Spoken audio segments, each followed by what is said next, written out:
Hadirin yang dimuliakan oleh Allah, masih kita meneruskan tentang akhlaknya para salaf kita yang diantaranya mereka senantiasa menyangka akan binasa karena kurangnya ibadah kepada Allah, karena seringnya maksiat kepada Allah. Ini adalah sangkaan para orang-orang mulia ahli ibadah, para salafus saleh. Hingga mereka sangat berhati-hati apa nasib mereka kelak nanti dikubur ataupun nanti di akhirat. Beliau Al-Imam Sya'rani mengatakan, aku dengar dari guruku namanya Sayyidi Ali Al-Khawas, bahwa Allah akan mempermudah bagi seorang hamba keluarnya ruh tergantung seberapa banyak dia menggapai ridha Allah Subhanahu wa ta'ala. Jadi kalau semakin dia banyak menggapai ridha Allah, semakin dipermudah dalam keluarnya ruh dari jasadnya atau disebut dengan sakaratul maut. Maka dari sini kita bisa tahu mudah keluarnya ruh sakaratul maut bagi orang yang ahli ibadah, dan sulit keluarnya ruh dan bahkan sakit keluarnya ruh bagi orang-orang yang ahli maksiat. Apabila ada yang bertanya bagaimana dengan para nabi alaihimussalatu wassalam, yang mereka cobaannya banyak dalam kehidupan, hingga di antara mereka nggak sedikit yang sakit. Maka dijawab, adapun mereka orang-orang yang besar, baik itu nabi atau para aulia,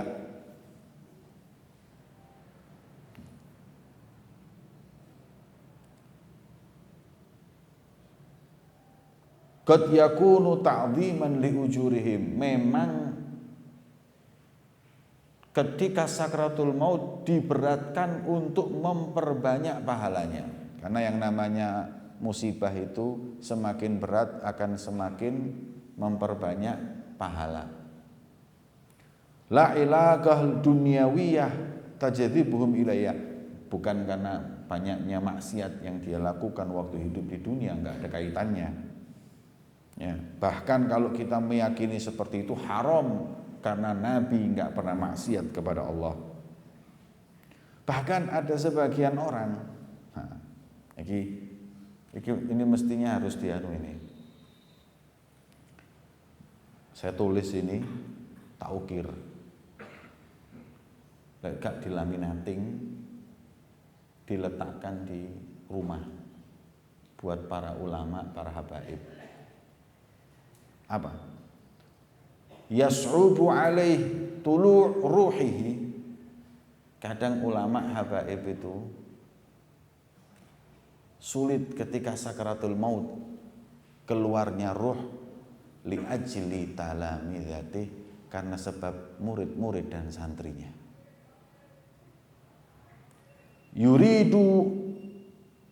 Fayuridu adamal khuruj minad dunya hatta yukmilahum wa yurshidahum ila kamal magamil ma'rifah. Mereka itu kadang-kadang para ulama, para aulia Allah enggak mau dulu dipermudah keluarnya nyawa atau ruh, kecuali setelah menyempurnakan untuk para murid, para santrinya kedudukan makom ma'rifahnya kepada Allah Subhanahu wa ta'ala, dengan dibarengi keinginan untuk berjumpa dengan Allah. Tetap ingin jumpa sama Allah, tapi enggak langsung, karena ingin menyempurnakan dahulu makom atau kedudukan para orang-orang yang mengikutinya atau para santrinya. Makanya enggak usah heran kalau lihat ada wali besar sakitnya bertahun-tahun.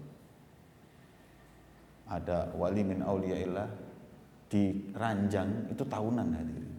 Habib Abdul Qadir bin Ahmad Segaf itu wali kutub itu sepakat wali kutub. Nggak ada satu ulama pun yang mengingkari kalau beliau waktu itu adalah wali kutub. Kalau sekarang ini orang masih khilaf, siapa wali kutubnya, bingung masih. Tapi zaman Habib Abdul Qadir bin Ahmad, habaib itu semua sepakat. Nggak ada yang ingkar, satu pun nggak ada yang ingkar. Siapa wali kutub? Habib Abdul Qadir bin Ahmad. Sekarang masih bingung ini orang. Masih ada yang bilang ini sepakat. Habib Abdul Qadir bin Ahmad adalah kutub zaman. Tapi hadirin, ketika beliau sakit mau meninggal, itu sakitnya lama, tahunan. Nah, ada beberapa macam kemungkinan. Bisa jadi ta'zim lil ujur, mau dibesarkan pahalanya, seperti para nabi, para rasul, para aulia solihin tadi itu. Bisa jadi juga, ya, bisa jadi juga ini tadi, yukmil talamidatahu, menyempurnakan para murid, para santrinya sampai mereka mempunyai kedudukan yang tinggi, selesai ditinggal. Ya. Harus santri-santrinya ini menggapai satu kedudukan, ya, yang wali tadi merasa dengannya akan aman ini dunia. Ya. Terus dulu, ya, dinaikkan kedudukan makomnya para santrinya. Makanya falamma tajadab indahul amran hasala bidzalik su'ubatul ya. Di sisi dia kangen, kepingin ketemu Allah. Inilah yang akhirnya jadi sulit naiknya ruh. Walau ulama indahu min kamali syafaqa ala talamidati lakana asron. Kalau dia ini enggak khawatir, enggak kesian lihat para santri dan murid-muridnya. Murid-muridnya tadi itu untuk mendapatkan kedudukan tersebut, mungkin mereka adalah orang yang paling mudah keluarnya ruh. Ya.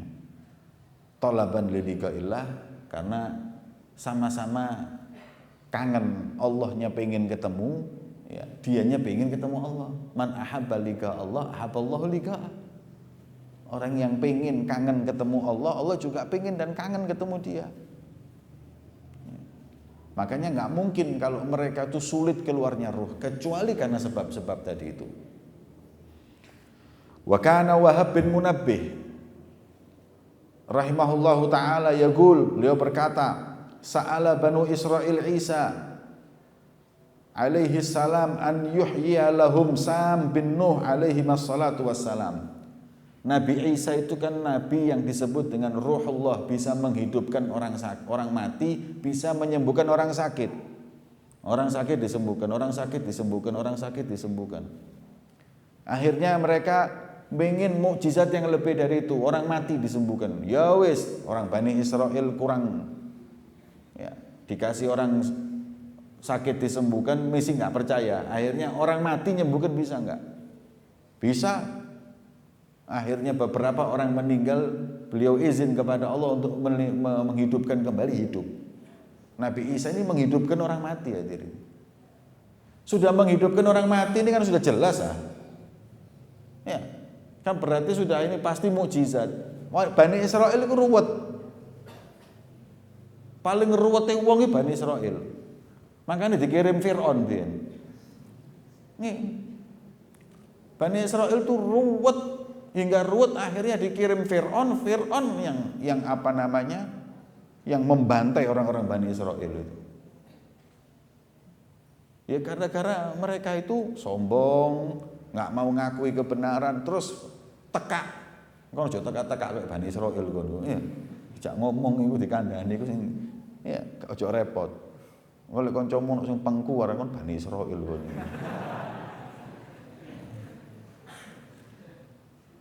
Lah, ini kan orang meninggal dihidupkan, ini kan sudah hebat. Tahu enggak minta apa? Wahai Isa, yang kau hidupkan ini orang yang matinya seminggu, 2 minggu. Saya sekarang minta kau hidupkan Sam bin Nuh. Bayang no hadirin. Puluhan ribu tahun yang lalu. Ayah, Sam bin Nuh ini puluhan ribu tahun yang lalu, bukan 100-200 tahun yang lalu, puluhan ribu tahun yang lalu. Abul Bashar Tsani, ya, bapaknya para manusia kedua setelah Nabi Adam. Setelah Nabi Adam, manusia itu mulai banyak jumlahnya sampai zamannya Nabi Nuh. Yang masuk ke bahtera Nabi Nuh selamat, dan yang di situ kula kali panjenengan semua ini turunan orang yang ada di bahtera tersebut.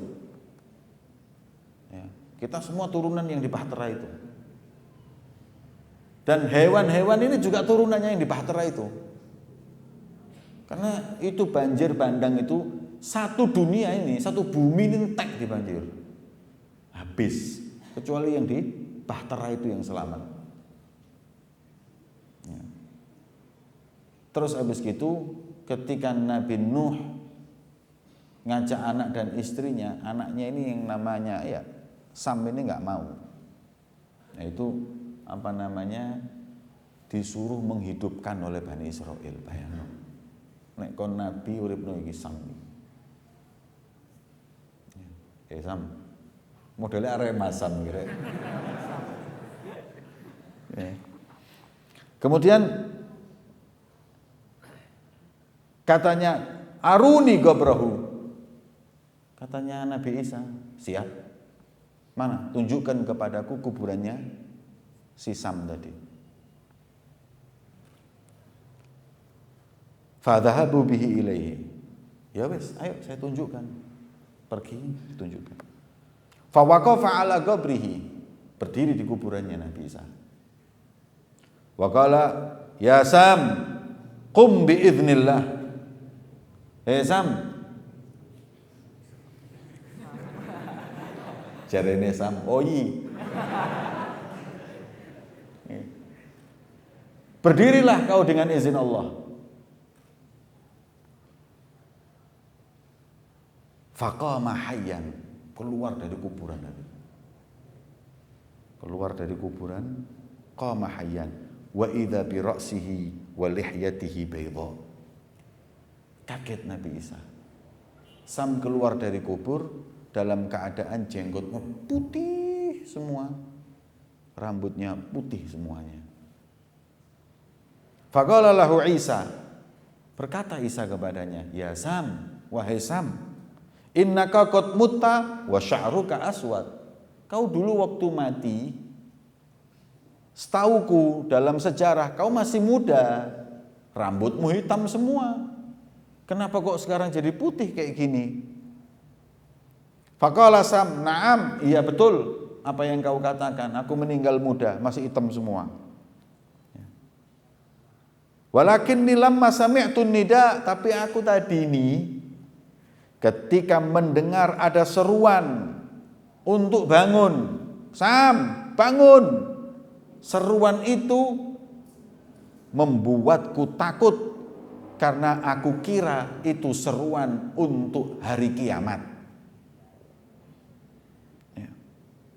Falidzalika syabat ra'si wa lihyatil an. Saking takutnya dipanggil tadi itu, dan karena aku dengar ini mau kiamat, langsung aku gemetaran, rambutku hitam jadi putih, jenggotku hitam jadi putih, langsung tua. Kan memang kalau sudah kiamat ini kan manusia ketakutannya nggak bisa hadirin. Ya.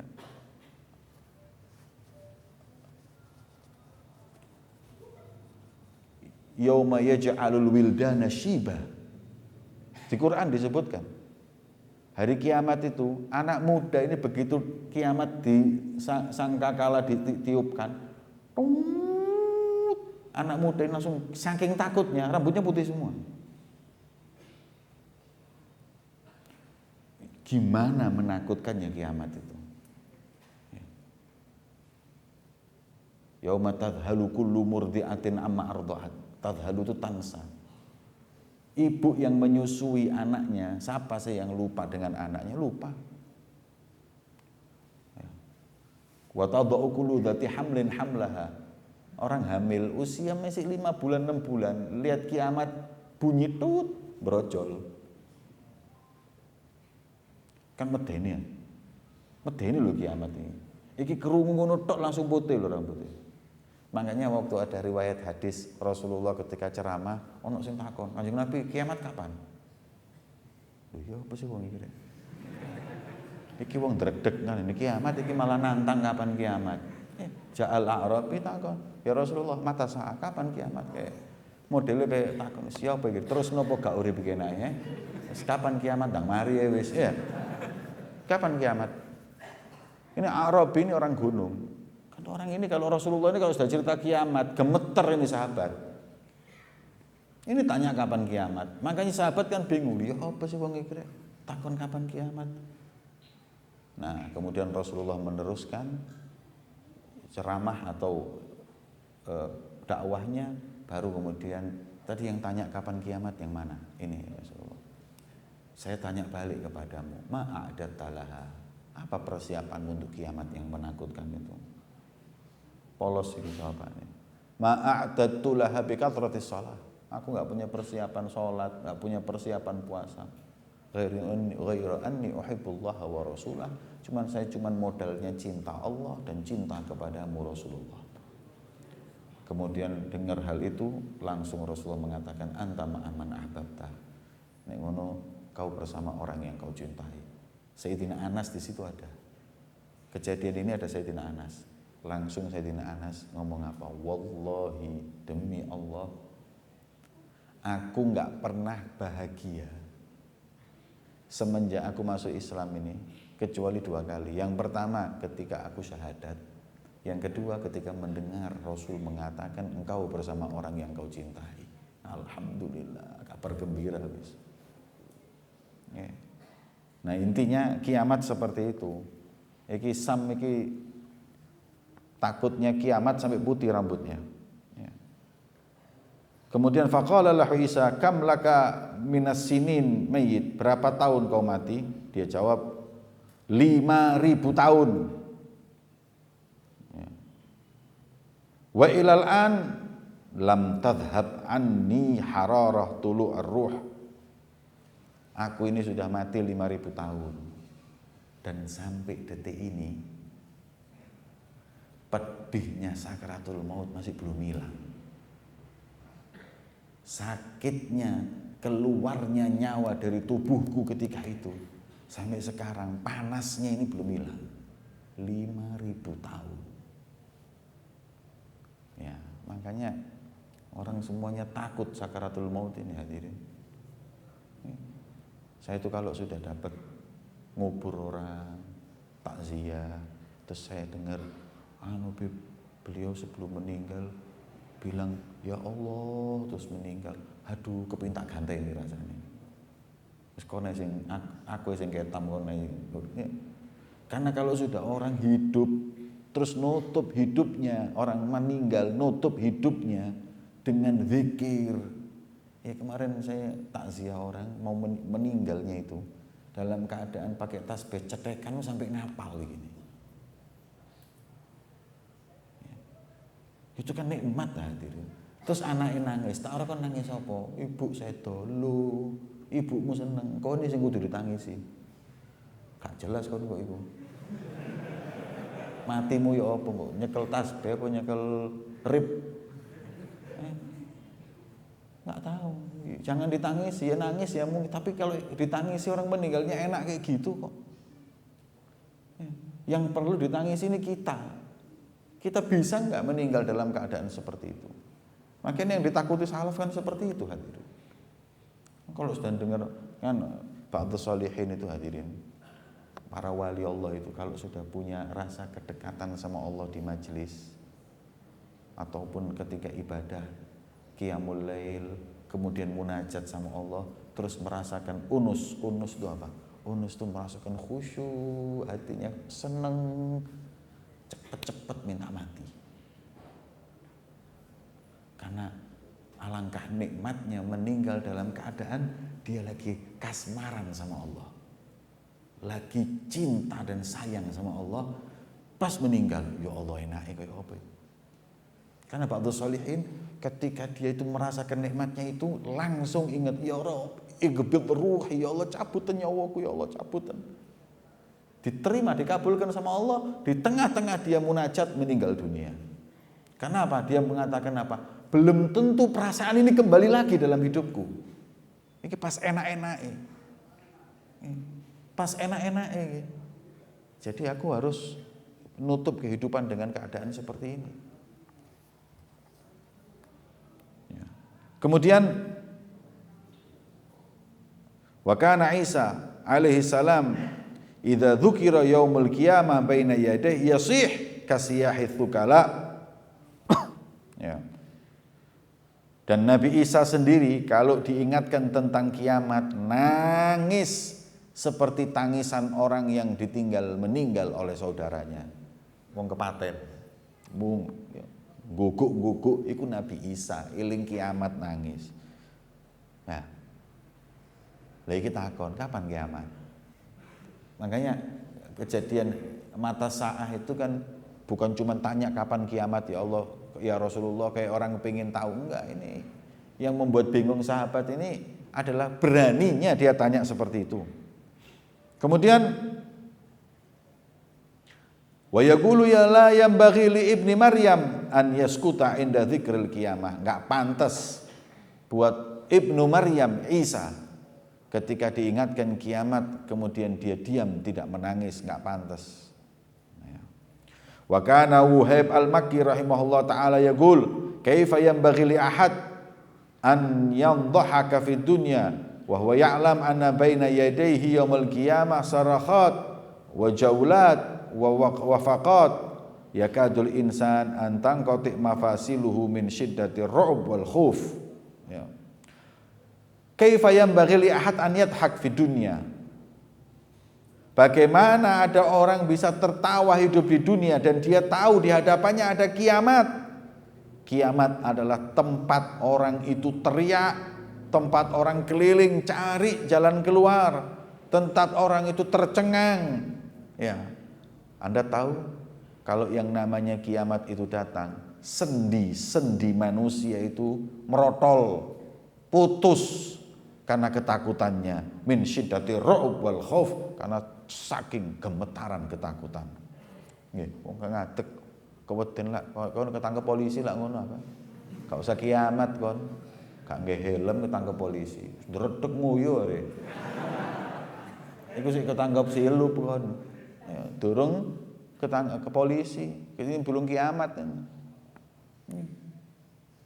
Kita ketakutan sama manusia aja sampai seperti itu kok hadirin. Kepoyo-poyo are.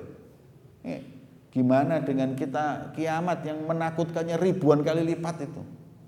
Lepas ini bukan yang namanya sendi-sendi kaki ini kan gemeter biasanya orang kalau ketakutan. Iki protol. Ya, saking menakutkannya, wong gunung dadi kapas are. Kita kena yang namanya tsunami, 200.000 orang mati terus kayak gitu hadirin, menakutkannya, seremnya kayak gitu. Itu cuman jarak berapa kilo, 200.000 orang mati cuman berapa kilo. Ini nanti saat dunia ini muntah semuanya. Lautnya keluar, dalam perutnya keluar.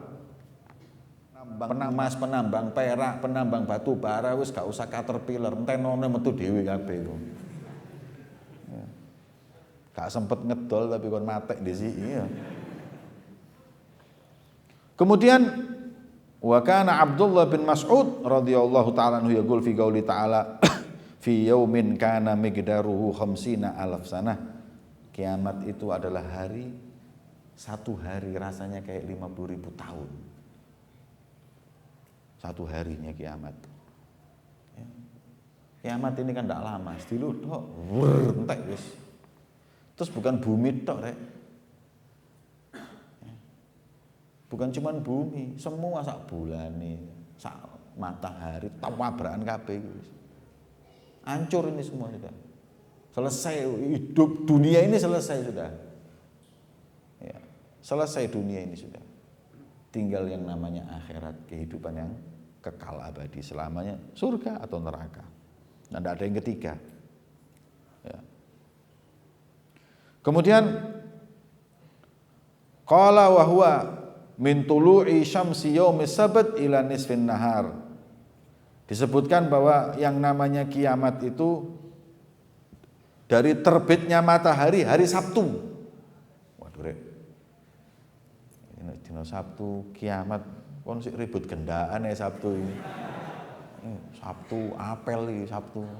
Ya, hati-hati kon ila nisfin nahar. Dalam riwayat yang namanya kiamat itu mulai terbitnya matahari hari Sabtu sampai nisfun nahar. Nisfun nahar itu separuhnya siang, berarti sampai jam 9. Mulai jam 7 sampai jam 9, orang jam setengah tok kiamat, gak suwe. Tapi yang belas kabeh wis iku. Hatta yafragh al khalaik minal hisab. Wa yastakir ahlul jannah fil jannah wa ahlun nar fil nar. Selanjutnya barulah manusia dihitung amal ibadahnya untuk dipilah mana penghuni surga, mana penghuni neraka. Wa kana Sayyidi Ali Al-Khawas rahimahullah ta'ala yaqul man wajada fi nafsihi da'iyah litafarruj fil bustanain wan naum fil basatin wan naum ma'an nisa'il hisan fil furush al-wati'ah wa lubsi thiyabil mubakharah fahuwa ghafil an ahwalil qiyamah illa an yakuna ya. Barang siapa yang dalam dirinya dia dapati keinginan untuk melihat surga, iman, kemudian merasakan nikmatnya tidur dengan para bidadari yang cantik, dan kemudian kasur yang empuk dan baju yang wangi, ya. Tapi kemudian dia lupa hari kiamat, gak mungkin. Jadi kalau mau mendapatkan kenikmatan itu, jangan sampai lupa tentang bahayanya hari kiamat. Illa an yakun man kamulal min kumalil auliya alladzina la yushghiluhum 'anillah syaghil fid darain. Ya. Kecuali para aulia yang kadang mereka itu ya, sibuk hanya kepada Allah ya, hingga akhirnya lalai dari segalanya. Jadi orang harus ingat terus, bisa jadi itu kiamat ini hari ini, besok ya. Ini pendapat ulama, ada yang mengatakan hari Sabtu, ada yang mengatakan Jumat. Kiamat Jumat. Ya. Yang jelas waktunya singkat. Ya, kalau setelah Allah datang mendatangkan kiamat, enggak sampai malam. Ya. Fa'lam dzalika ya akhi, ketahuilah hal ini wahai saudaraku, walhamdulillahirabbil alamin.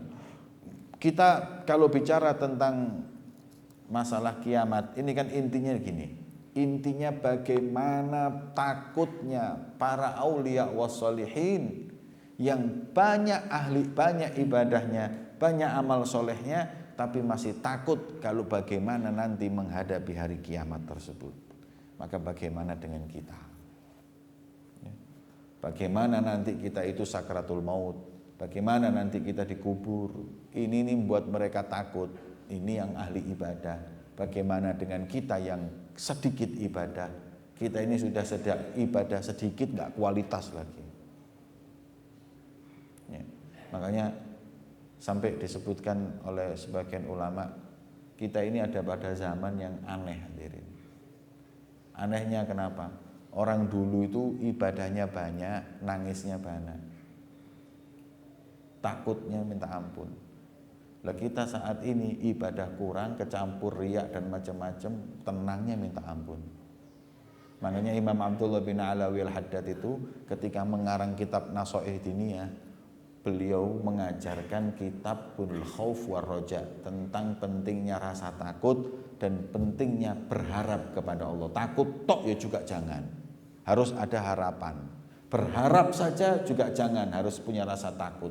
Makanya harapan dan takut seperti sayapnya burung yang harus imbang bisa terbang.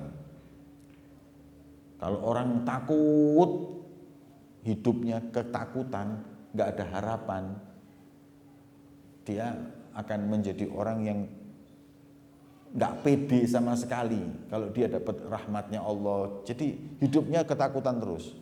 Ada lagi yang roja, berharap tetap saja nggak takut, itu juga nggak bagus, harusnya imbang.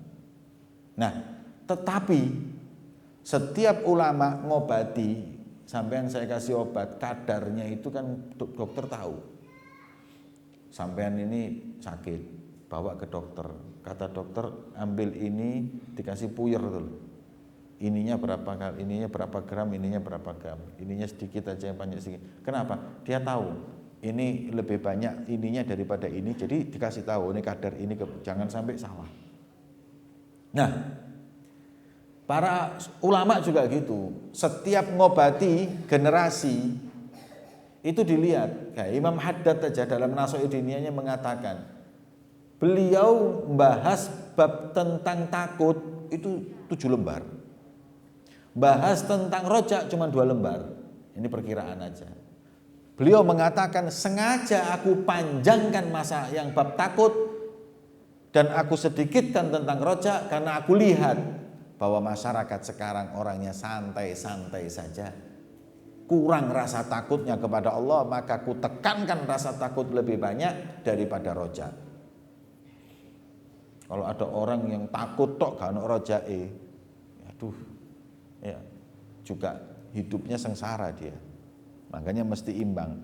Nah, inilah mereka para nabi, para rasul, para salafus saleh, bagaimana mereka punya rasa takut kepada Allah Subhanahu wa taala.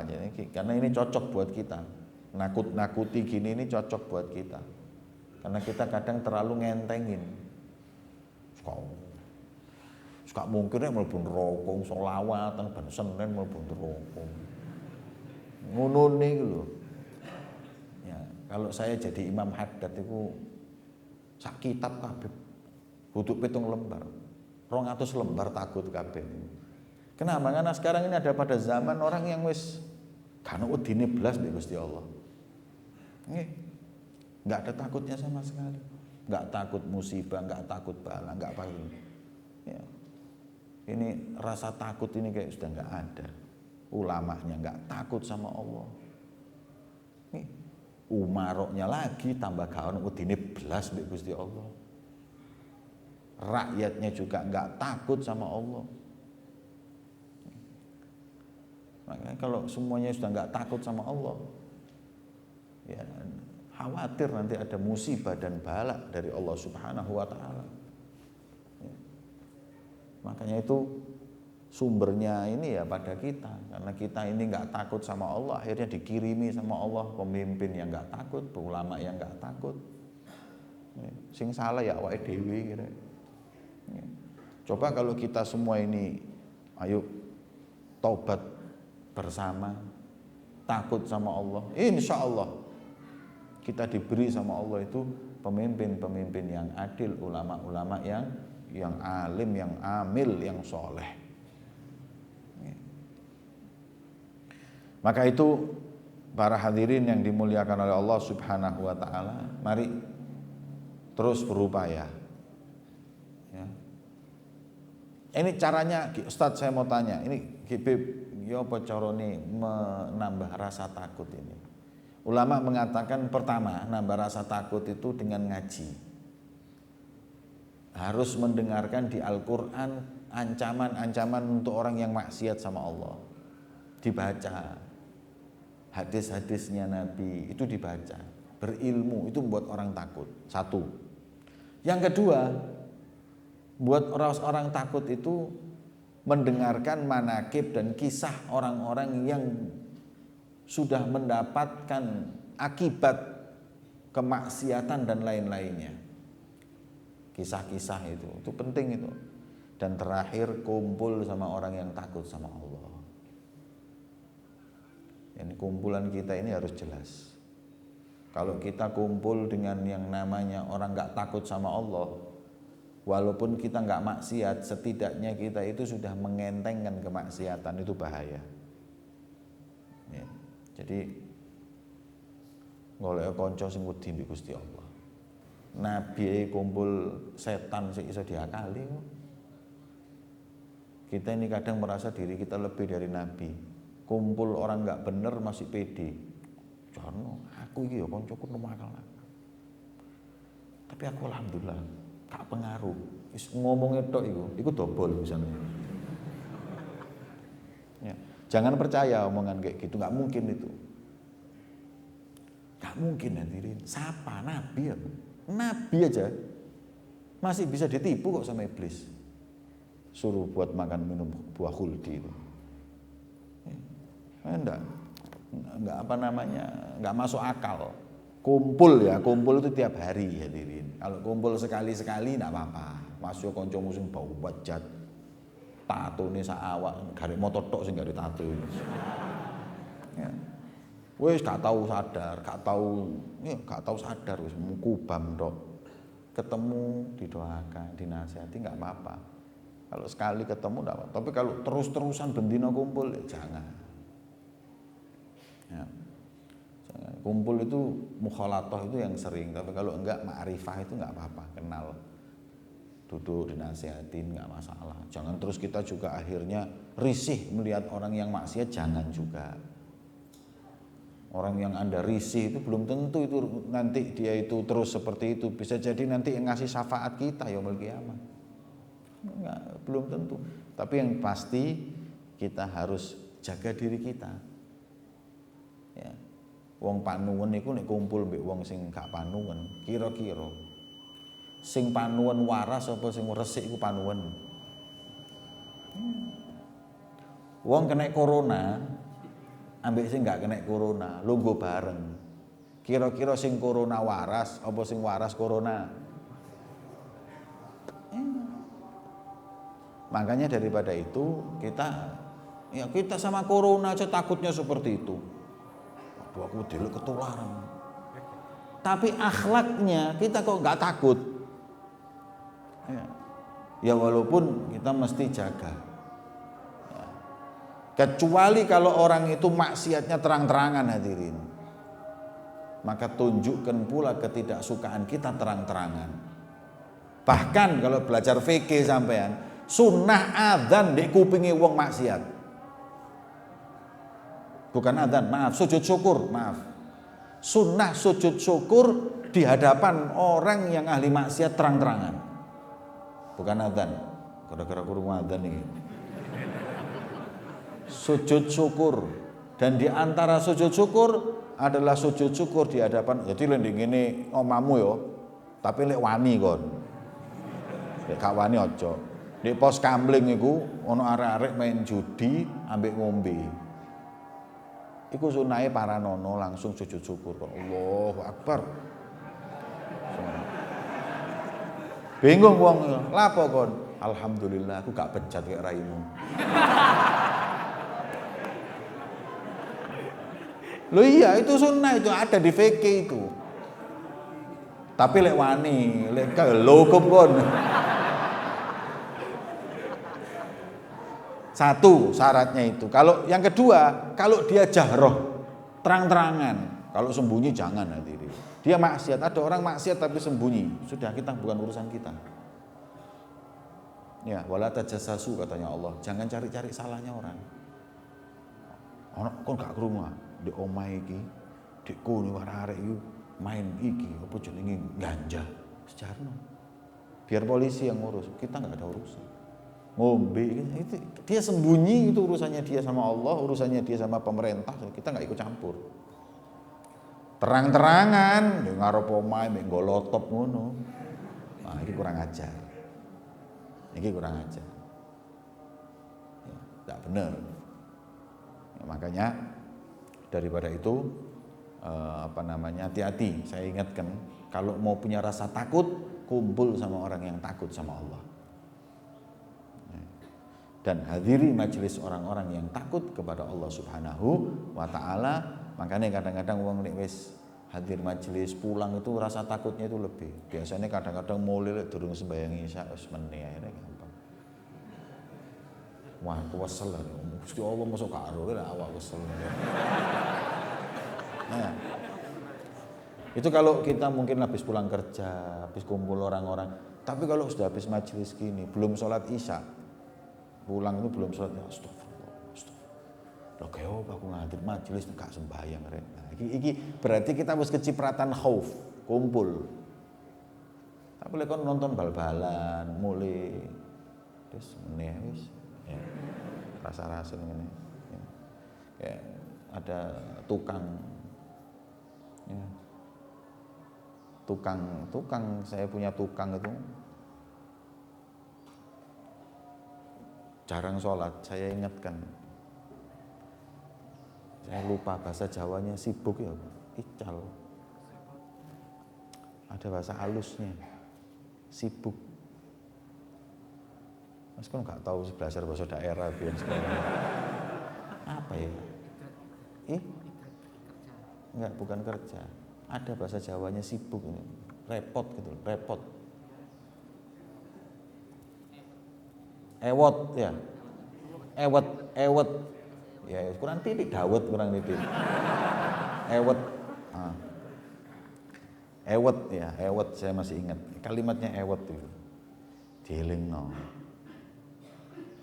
Nah, ngechat kan kadang rusuh. Sampean gak sembahyang zuhur, mangan dia ke sembahyang zuhur kok mulai ini kan asar, zuhur ini di sembahyang. Waduh, Gusti Allah lah sumber apa awake ewet ngene iki. Ini Allah kan tahu kalau saya repot. Bayangno. Iki wong iki sing dikongkon mikir iku Gusti Allah ditutik. Nah, mestinya kan kita yang mikir ya. Ya apa ya Allah ngamuk enggak lah aku enggak iki Gusti Allah mosok karo. Aku sibuk ini ya. Lah ya apa ati ngomong apa aku mbek wong iku. Ati ngamuk ya apa Gusti Allah di ngonokno are. Ya Allah. Ada lagi satu Habib Ahmad, Mi Ahmad Mauladawilah pernah cerita sama saya. Ono tanggane gak tau sembayang blas. Priyoyo nu kelambian nang Masjid Jami. Kuwi kelambi seru wapi nang Masjid Jami. Kok dungaren sembayang. Sembayang. Subuh gak sembayang, priyoyo tok. Sembayang. Subuh gak sembayang itu. Idul Fitri ku tok sembayang. Rewapi ngono berangkat. Habib Ahmad iki kok apa ditanya gitu loh. Loh, kok dungaren kon sembayang. Yo seneng aku Gusti Allah awas sembayang ini. Kapan mana nyenengno lek gak dina riyo ngene.